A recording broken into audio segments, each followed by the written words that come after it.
vocês.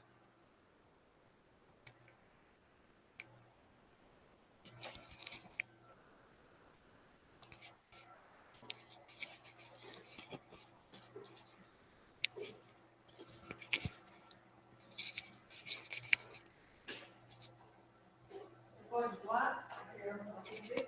Tem 10 crianças na vida.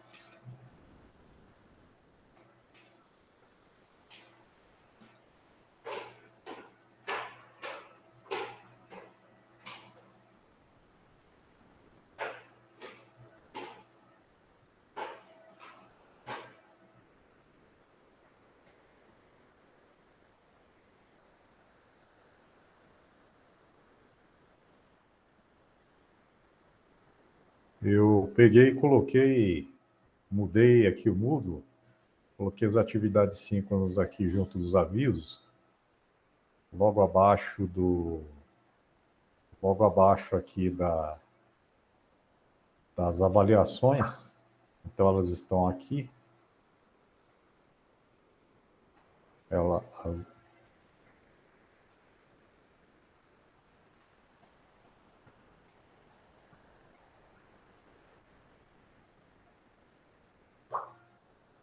Então elas estão logo aqui abaixo.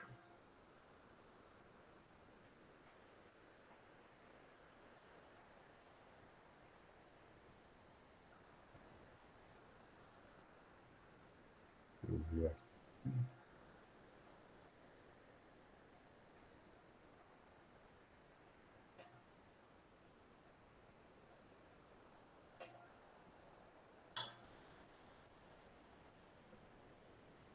Aí, à medida que eu for passando as atividades síncronas, eu vou colocando elas, inserindo elas aqui também. Eu modifiquei elas porque elas estavam aqui junto com as aulas, aí só para colocar elas em separado, não misturar, eu passei elas aqui para cima.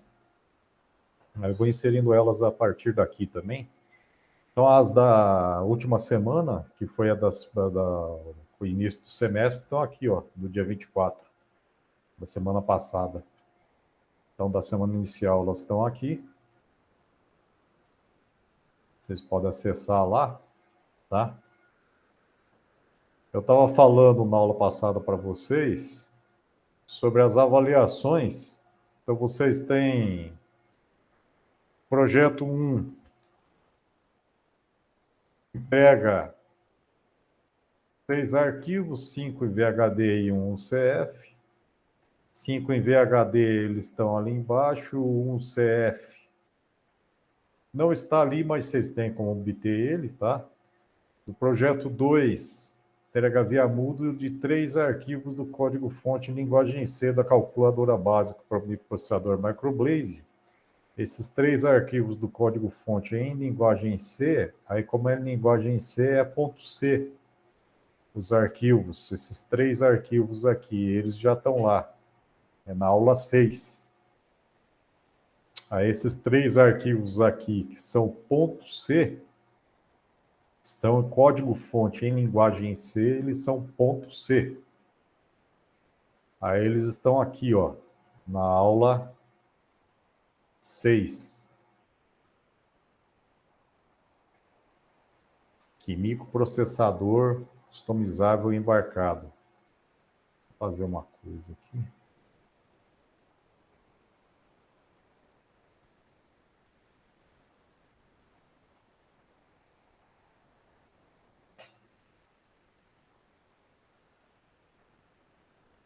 São esses arquivos aqui, ó. Calculadora.c, numdisc.c e bcd.seg.c. O teste.c não. Esse teste.c, ele foi utilizado para fazer esses 3 aqui, tá? Aí são esses 3 aqui, ó. Se clicar neles, dá para ver o código-fonte. Aqui, ó. Esse código aqui em linguagem C. Como é em linguagem C, daí em linguagem C tem um código principal. Tem um arquivo que é o principal, que é o main. Aí em linguagem C ele obrigatoriamente chama main, que em inglês é principal. Então é esse daqui, ó, main, int main, tá? É a função principal que a gente fala. Então int main, main em inglês é principal. Então esse que é o código principal, obrigatoriamente tem que ter ele. Então um arquivo que tem que se chamar main. Se tiver um só é ele, daí, tá? Aí ele tem que se chamar main, é obrigatoriamente ele. Daí ele tem que se chamar obrigatoriamente main. Então tá ele aqui, ó. É ele que tá aqui. Aí o nome dele é calculadora.c. O nome dele pode ser diferente. Só que aqui dentro ele tem que se chamar main. Os outros, daí pode ser diferente. Daí ele vai chamar de dentro dele o numdisp, aqui ó, numdisp, tá? Daí no cabeçalho dele eu tenho que colocar os outros que ele vai chamar. Por que eu coloco no cabeçalho? Para ele saber daí, no diretório do computador, quais que são as outras funções dos outros arquivos que ele vai chamar. Para daí ele procurar no computador onde é que estão os outros arquivos que ele vai chamar daí. Então tá aqui, ó, num disp, que ele vai chamar de dentro dele, né? Aqui dentro dele ele vai utilizar essa função aqui, ó, que está nesse arquivo aqui num disp. Então tá aqui, ó, ele está utilizando essa função ali num disp, ó, está utilizando aqui, nessa linha, aqui, está usando aqui, está usando aqui, está usando aqui, está usando aqui, aqui, aqui, está usando um monte de lugar aqui, né? Então a gente volta aqui, ó. Daí o arquivo que tem essa função num disp está aqui. Então, daquela função ali está aqui, ó. Tá? Tá ali, ó. Então, para aquela função lá está aqui. Ó, int num disp. Aí essa função aqui num disp, então o nome dela já está aqui, ó, direto, tá? A calculadora não, porque a calculadora é o main. Então ela tem que ter o nome main. Em linguagem C, né? Daí o numdisp não. Tá aqui o nome dele e já é numdisp. É diferente. Aí o numdisp ele vai chamar o bcd underline setseg. E ele utiliza aqui, ó. Tá? Aí tá aqui, ó. Então ele vai chamar essa outra função de outro arquivo. Que está aqui. Aí o bcd underline setseg não chama ninguém. Tá aqui, ó. Ele não vai chamar ninguém. Porque no cabeçalho dele não tem mais ninguém. Tá?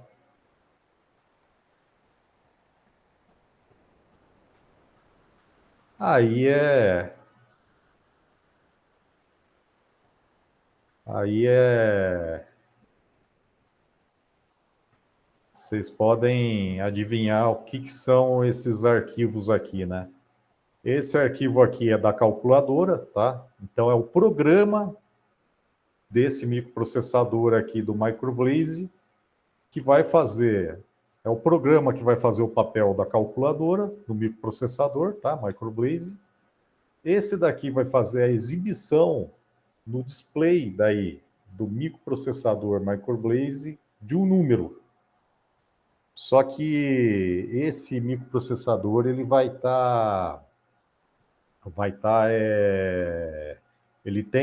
ele vai controlar 4 displays de 7 segmentos. Aí com 4 displays de 7 segmentos você consegue mostrar o número até 9.999, o número inteiro até 9.999. E aí, para mostrar um número num display de 7 segmentos, lembrando lá a eletrônica digital, você precisa de um circuito decodificador BCD 7 segmentos. O que é esse circuito? Esse circuito ele vai decodificar, ou seja, ele vai pegar um código binário. O código binário é o quê? Você tem um número em binário de 4 bits, número de 4 bits. Então, o número de 4 bits é 0101, 0110, 0111, 1001. né? Vai pegar esse número em binário e vai transformar ele para um número no display de 7 segmentos, para mostrar ele no display de 7 segmentos. No display de 7 segmentos, esse número binário vai aparecer lá 0, 1, 2, 3, 4, 5, 6, 7, 8, 9. Então, você vai pegar um número em binário, número de 0000000 até 1001, né, que seria 9 em binário, e vai mostrar de 0 a 9 no display de 7 segmentos. Então, isso que aquele programinha lá, BCD underline 7seg, vai fazer daí para mostrar no display de 7 segmentos.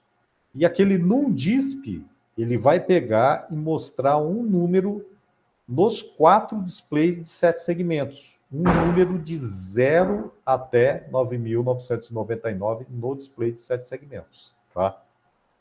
O que aquele programinha NumDisp faz? Ele vai pegar um número de 0 até 9.999 e vai mostrar no display de 7 segmentos. E como é que ele faz isso? Ele vai ter que pegar um número de 0 até 9.999, vai pegar ele e vai dividir por 1.000, aí ele vai obter a casa do milhar, né? Se você pega um número de 0 a 9.999 e divide por 1.000, você obtém o quê? Você obtém a casa do milhar, né? Você pega ele por 1.000, você obtém a casa do milhar. Aí você pega o resto dessa divisão e divide por 100. Aí você obtém a casa da centena. Você pega daí o resto dessa divisão por 100 e divide por 10. Aí você obtém a casa da dezena. Aí o resto dessa divisão você obtém a casa da unidade. Aí com isso você obtém daí a casa da dezena, centena, a casa do milhar, da centena, da dezena e da unidade, tá? Aí você consegue preencher os 4 displays daí. Do display daí que você tem da casa do milhar, da dezena, da centena e da unidade, tá? Com isso você consegue ali preencher ali os 4 displays daí de 7 segmentos que você tem, para daí dar o display ali da calculadora, mostrar o número. Tá? Não sei se vocês conseguiram entender mais ou menos como é que você faz ali para preencher o display da calculadora. Aí com isso que você faz ali o display da calculadora, na casa da centena, dezena, do milhar, da centena, da dezena e da unidade daí, né? Na calculadora. Não sei se deu mais ou menos para entender ali. Daí é isso que você faz ali em linguagem C. Daí em VHDL também vai ficar a mesma coisa daí. Foi feita ali, né? É por isso que você tem os 3 programinhas ali, né? Aí o que eles fazem é isso daí, tá? Eu vou fazer ali basicamente. Então o que tá feito ali, né? É por isso que tem as 3 rotininhas ali. Aí tem os 3 em VHD, em linguagem C. Em VHDL ficaram 5, porque em VHDL a gente fala que é uma linguagem de mais baixo nível, é que em VHDL é um pouquinho mais difícil de ser feito que em linguagem C. Em linguagem C já tem função pronta para fazer isso daí, em VHDL já não tem muito não. Em VHDL é uma linguagem de descrição de hardware. Agora, linguagem C já é uma linguagem de programação de microprocessador. Então, em linguagem C já tem mais funções prontas. Agora, em VHDL, não. Já não tem muitas funções prontas, porque VHDL é uma linguagem de descrição de hardware. Então, é uma linguagem de circuitos digitais, para descrição de circuitos digitais. Então, em VHDL, são 5 circuitos, né? Em linguagem C ficaram 3 arquivos daí. Um arquivo principal, mais 2 arquivos ali para fazer isso. Pode fazer sim, em Verilog, se achar melhor daí, né? Se bem que é a mesma coisa daí. E Verilog e VHDL daí tem o mesmo papel daí, né? mas pode ser feito sim. Uhum.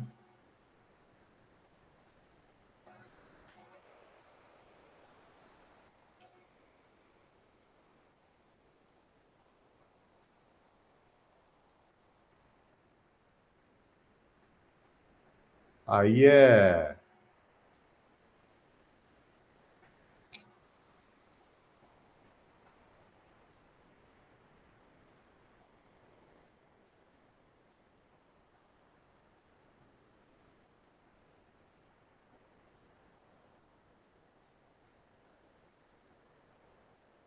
Esse é do projeto 2, Microblaze.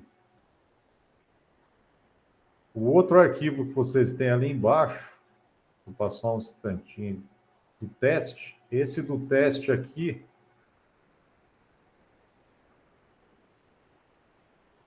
é utilizado o teste para elaborar os outros 3 arquivos. São funções que são utilizadas para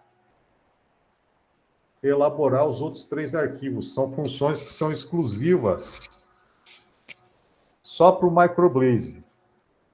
Elas são criadas a hora que você elabora pelo ISE Design Suite o Microblaze. Então, ele cria essas funções para o Microblaze.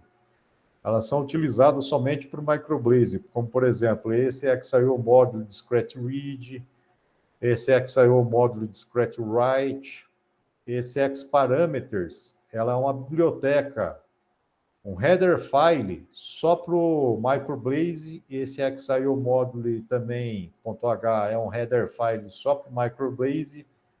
Esse stdio, Standard IO.h, é da linguagem C também, é Standard IO, que seria um header file um header file padrão um header file padrão de entrada e saída padronizada para a linguagem C. O platform seria para a Xilinx, para dispositivos de lógica reconfigurável da Xilinx, da plataforma de hardware da Xilinx, para os microprocessadores deles.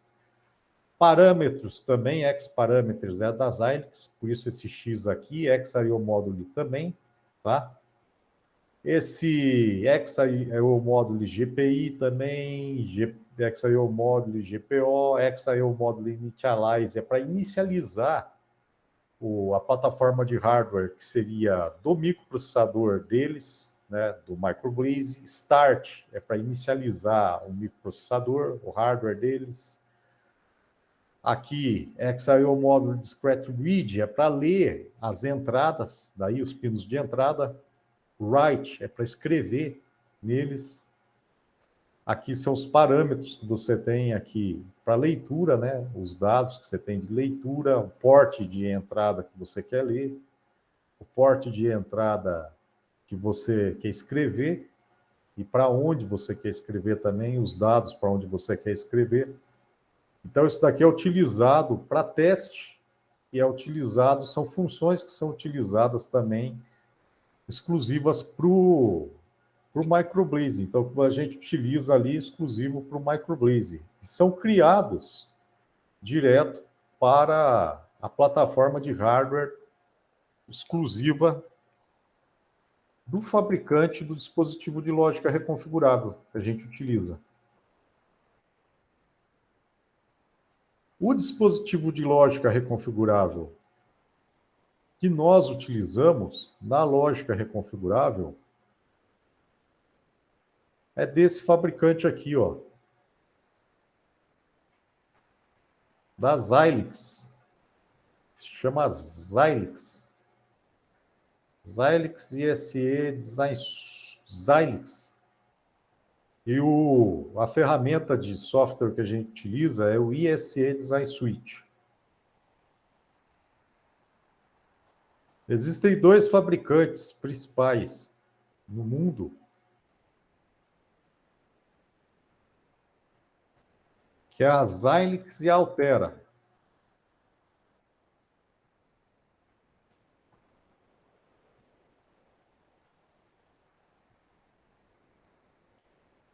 A Xilinx, que a gente utiliza, quer dizer, tem a Xilinx e a Altera, só que a Altera ela foi adquirida pela Intel.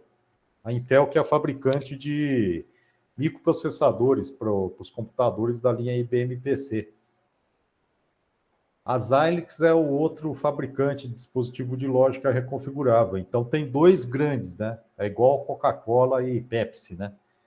É igual também fabricante de microprocessador da linha IBM PC. Tem a AMD e a Intel. E agora a Intel adquiriu também a Altera, né? Então, agora ficou Intel e a Xilinx também para dispositivo de lógica reconfigurável. Tem a Xilinx e a Intel também para os dispositivos de lógica reconfigurável. Então, a Xilinx é um dos grandes fabricantes aí, e eles fazem softwares também para lógica reconfigurável. Esses softwares são chamados de EDA, Electronic Design Automation, automação do design eletrônico. Eles são utilizados e foram criados inicialmente não para lógica reconfigurável, mas foram criados também para design de circuito integrado. Então, eles começaram a utilizar não para lógica reconfigurável, mas para fazer circuito integrado, projeto de circuito integrado digital. E aí eles viram, com o passar do tempo, que eles podiam fazer o mesmo circuito integrado digital, eles podiam pegar e fazer dispositivo que podia ser reconfigurável digitalmente, com a mesma tecnologia de,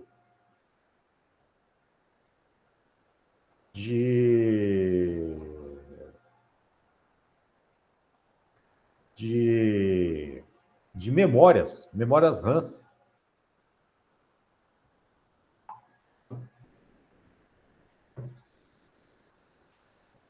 Aí eles passaram a fazer o quê? Passaram a fazer portas lógicas com conexões reconfiguráveis.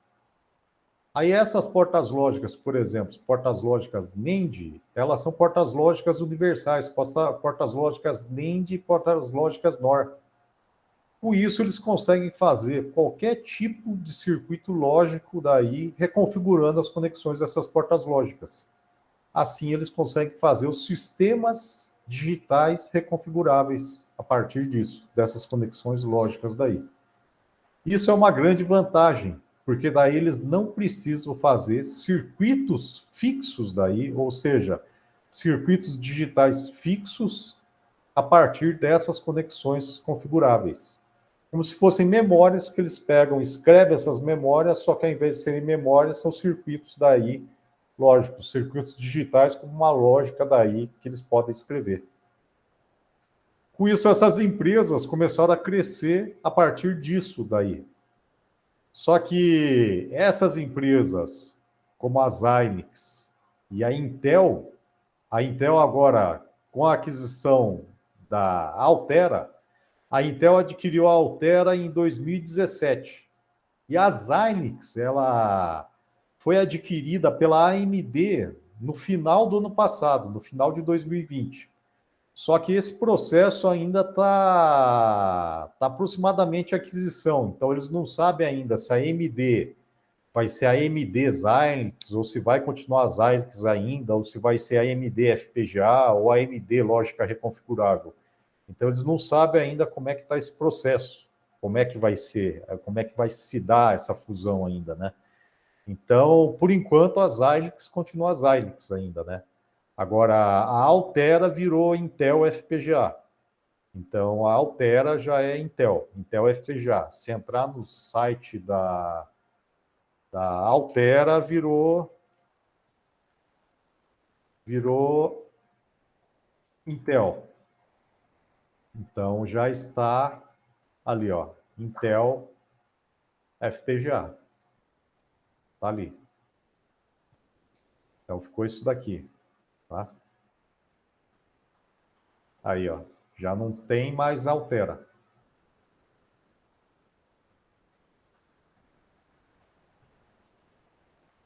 A Intel FPGA. Tá? Pois eu vou falar sobre isso daqui. Por que a Intel teve interesse em adquirir Altera.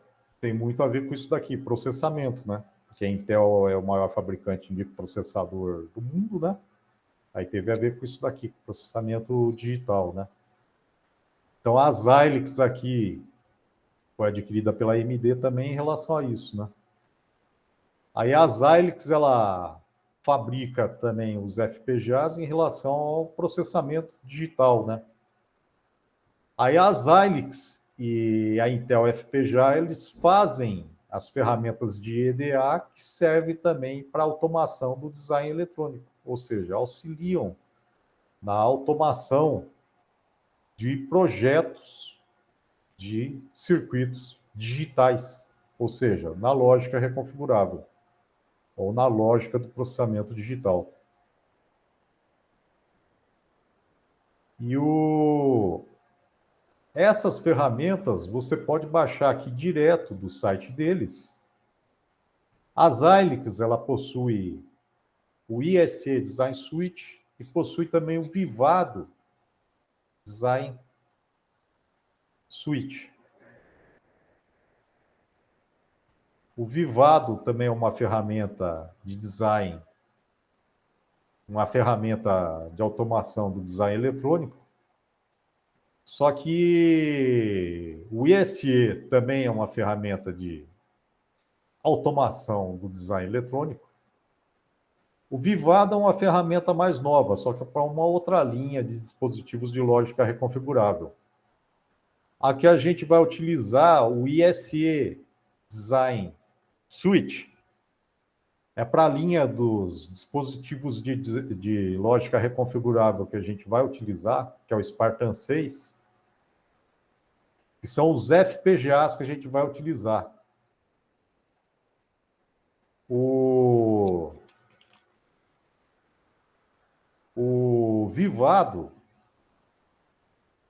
é por uma linha que seria mais para o System on a Chip, que a gente fala.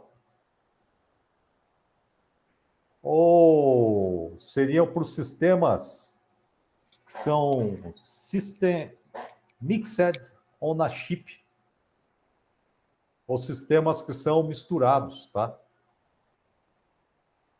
É que tem o seguinte, tem sistemas que são misturados com sistemas de lógica reconfigurado e sistemas de processamento. Então, o Vivado, ele já vem com alguns sistemas, como esses sistemas aqui, ó, System on Modules, eu quero dizer. Esses sistemas, eles já vêm com processadores construídos dentro deles, em que esses processadores já têm registradores dentro deles, que já vêm construídos e já vêm com uma memória dentro deles, e uma parte em lógica reconfigurável. Aí essa parte em lógica reconfigurável você pode pegar e reconfigurar ela, só que a parte que você tem de processamento você não consegue mexer. Então já vem uma parte pré-construída dentro dela que você não consegue mexer. Nessa parte aqui de System on Modules. Essa parte de SOM, System on Modules. Cada um deles aqui, cada fabricante dá um nome diferente para esse daqui. No Intel FPGA, ele dá o nome de Mixed on a Chip. Aí aqui na Xilinx, ele dá o nome de SOM, System on Module. Aí nessa parte aqui, ele vem com uma parte com processamento já pré-construído e outra parte que você consegue colocar ali em FPGA, em lógica reconfigurável.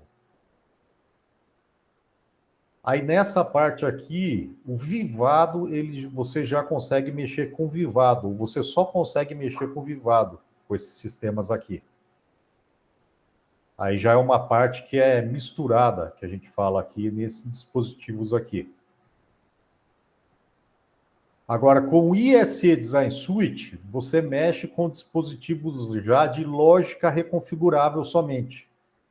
Esses dispositivos de lógica reconfigurável, você só mexe com lógica reconfigurável com eles. Esses dispositivos de lógica reconfigurável, aí eles só são de lógica reconfigurável, ou seja, eles só têm elementos de lógica reconfigurável. Que seria o ISE Design Software, Design Suite. Em que você baixa ele, tá?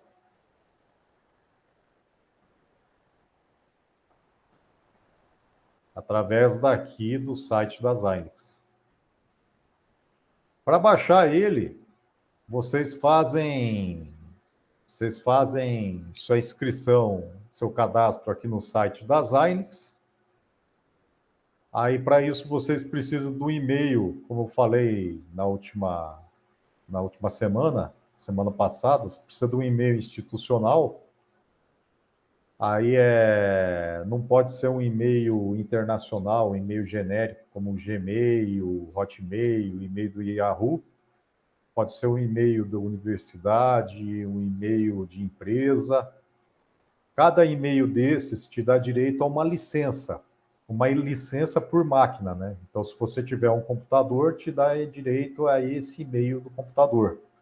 No laboratório da universidade, a gente tem licenças lá, a gente tem 9 licenças lá, no laboratório da universidade. As licenças lá, elas são licenças full, elas ficam no servidor lá, então a gente instalou elas no servidor, então elas ficam no servidor lá e as licenças lá, elas são full, então elas não têm limitação. A licença que você baixa aqui, elas têm uma limitação, mas dá para utilizar tranquilo no kit que a gente tem. Aí as licenças lá da universidade não, lá elas são licenças full daí, dá para utilizar com toda a funcionalidade aqui do ISE Design Suite. Mas essa licença que você baixa aqui é uma licença que tem limitação, mas dá para utilizar bastante coisa dela também, e alguns IP cores também dá para utilizar também deles e baixar do site aqui da própria Xilinx. IP-Core quer dizer o quê? Que tem alguns circuitos deles que você tem que ter uma licença para adquirir eles, alguns circuitos. Tem circuitos que eles vendem também.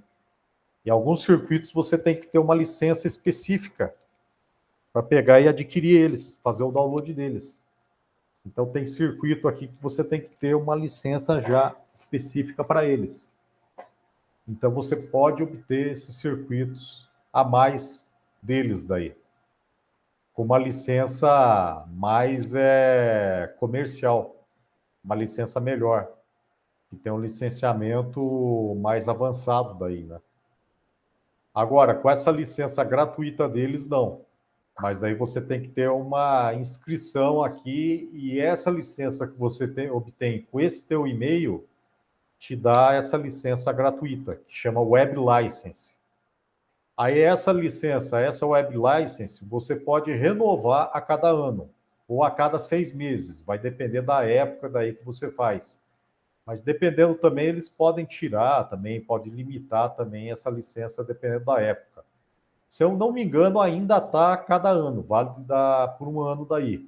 Mas também você pode chegar lá e renovar daí a hora que ela termina. Daí você chega lá e pede ela depois que ela acaba, depois de um ano. Você pode chegar e renovar. E é válida por máquina daí, quer dizer, você só pode instalar em uma máquina. Se você quiser ela para outra máquina, você tem que pegar um outro e-mail daí, institucional ou comercial daí. Então não pode ser daí um e-mail internacional conhecido, genérico, né? Hotmail, um Gmail, um Yahoo, né? Se for um e-mail, por exemplo, o UOL aqui, eu acho que ele aceita também, porque não é internacional conhecido. Então tem que ser um desses e-mails aí por máquina, né? Por máquina que você tem daí para instalação. Do processo do Intel FPGA, o Intel FPGA também tem outra ferramenta também de EDA, Electronic Design Automation, que é o Quartus 2. O do Intel FPGA também chama Quartus 2. Chama Quartus 2, só que do Intel FPGA não tem outra versão. O do Intel FPGA chama Quartus 2, só que o que modifica é a versão do Quartus 2 dele. Então tem a versão 7, 7.8, 7.14, tem a versão 10, tem a versão 14, tem a versão 15, tem a versão 16. Aí o que vai modificar são os modelos de dispositivo de lógica reconfigurável deles. Então, as versões mais novas do Quartus 2 deles vai abranger os FPGAs mais modernos, os dispositivos de lógica reconfigurável mais modernos deles. Aí a versão mais nova do Quartus 2 não vai pegar os FPGAs mais antigos deles. Então, se você pegar um modelo de FPGA mais antigo, não vai abranger, a versão mais nova do Quartus 2 não vai pegar o FPGA mais antigo deles. Daí, você vai ter que pegar a versão mais antiga do Quartus 2 deles daí, para se pegar a versão mais antiga do FPGA deles, né? Então, se você pegar uma plaquinha mais antiga, com o FPGA mais antigo deles, daí uma versão mais nova do Quartus 2 não vai funcionar com um FPGA, com um dispositivo de lógica reconfigurável ou com uma plaquinha mais antiga que esteja funcionando com um dispositivo de lógica reconfigurável deles. Daí, você vai ter que pegar uma versão mais antiga do Quartus 2 deles para funcionar. Aí o deles tem isso também, né? Para continuar funcionando ali, né? E o deles também é a mesma coisa. Aí tem versão lá, tem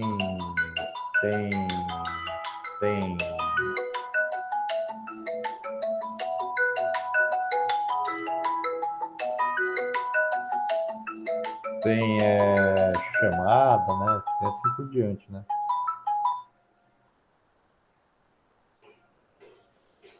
É assim por diante, né? Aí vai andando assim, né?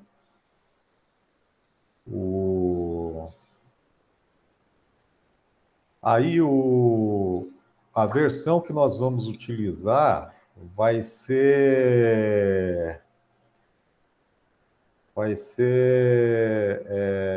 opa, só um instantinho aí.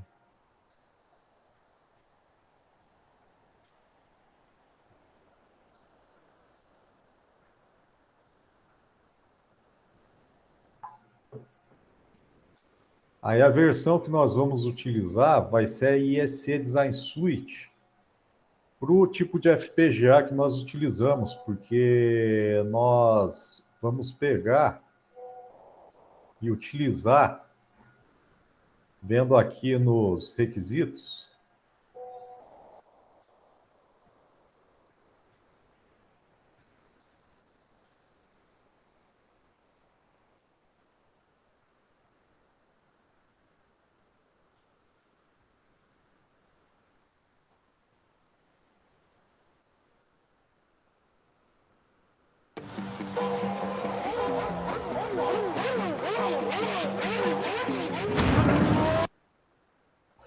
arquivo de configuração do FPGA é feito para fazer a entrega do arquivo de configuração. Vendo aqui nos requisitos, aí vocês vão verificar lá, nós utilizamos um kit de desenvolvimento que é fabricado tem um fabricante aqui, que é a Digilent Inc. Ele faz essa placa aqui, que é a Nexus 3. E ela utiliza um dispositivo de lógica reconfigurável, que é um FPGA, um Field Programmable Gate Array. Um Field Programmable Gate Array, ou uma matriz de portas lógicas programáveis e matriz programável em campo, que é o Spartan 6, ou o FPGA Spartan 6 XC6 SLX16 da Xilinx. Aqui, ó. Esse dispositivo é esse cara aqui, ó. Esse circuito integrado está bem no meio dessa plaquinha aqui, ó. É esse cara aqui, ó. Ele tem aproximadamente 4 centímetros quadrados aqui, ó. No meio da plaquinha aqui. Esse cara aqui não dá para ver, mas ele tem mais de 200 pinos embaixo dele aqui. Em 4 centímetros quadrados, ele tem mais de 200 pinos embaixo dele aqui. Nesses pinos dele, ele tem tudo isso daqui conectado.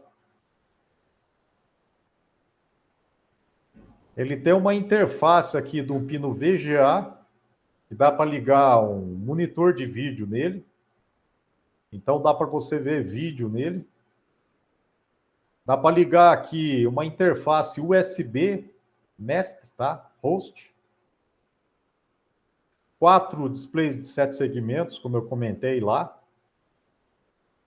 8 chaves, chavinhas aqui. 5 botões.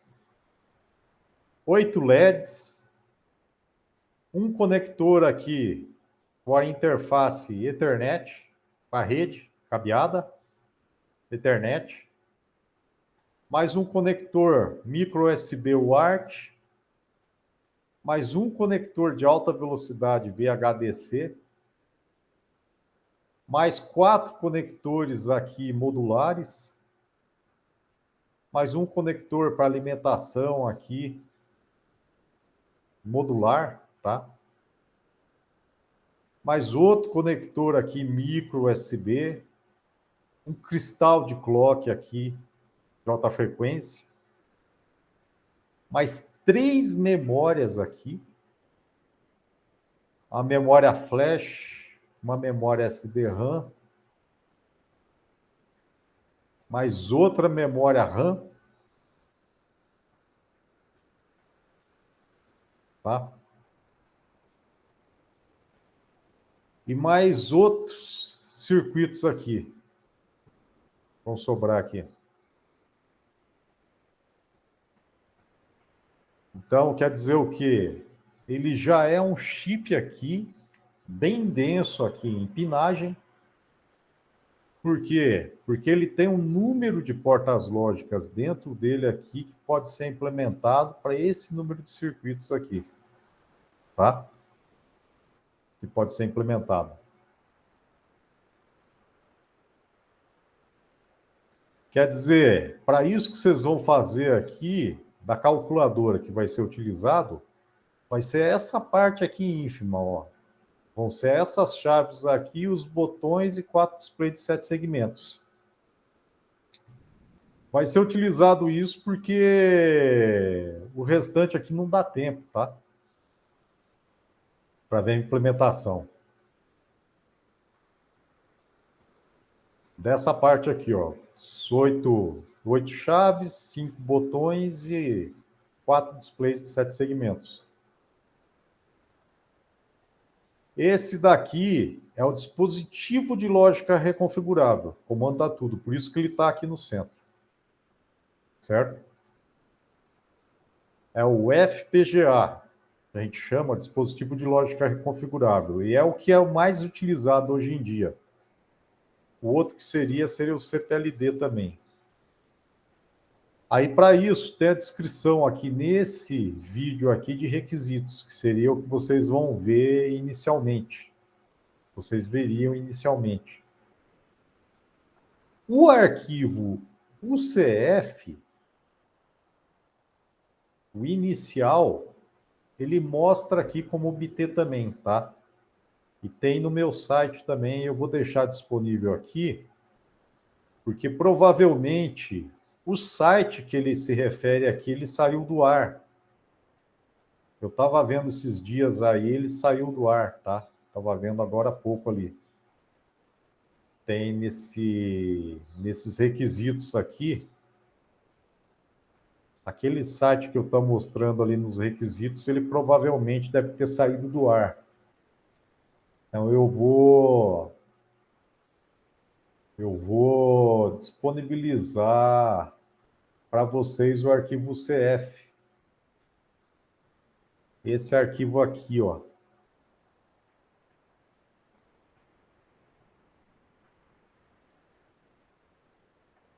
Tá? Esse é o CF.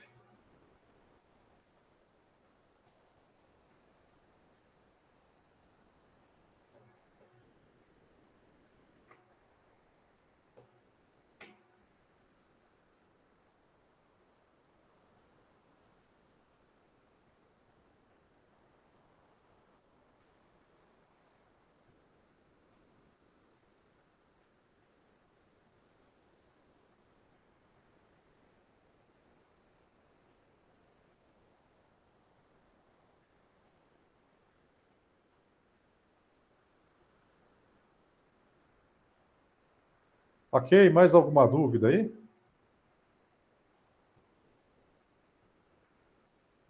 Tudo bem?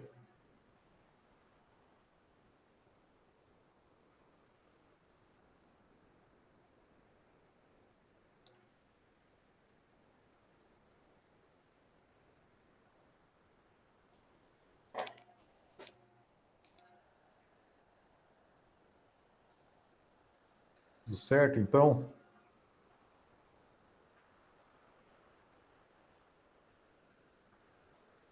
Beleza. Vou colocar esse vídeo lá, então, assim que possível. Colocar dessa aula lá para vocês e deixar disponível daí. Ok?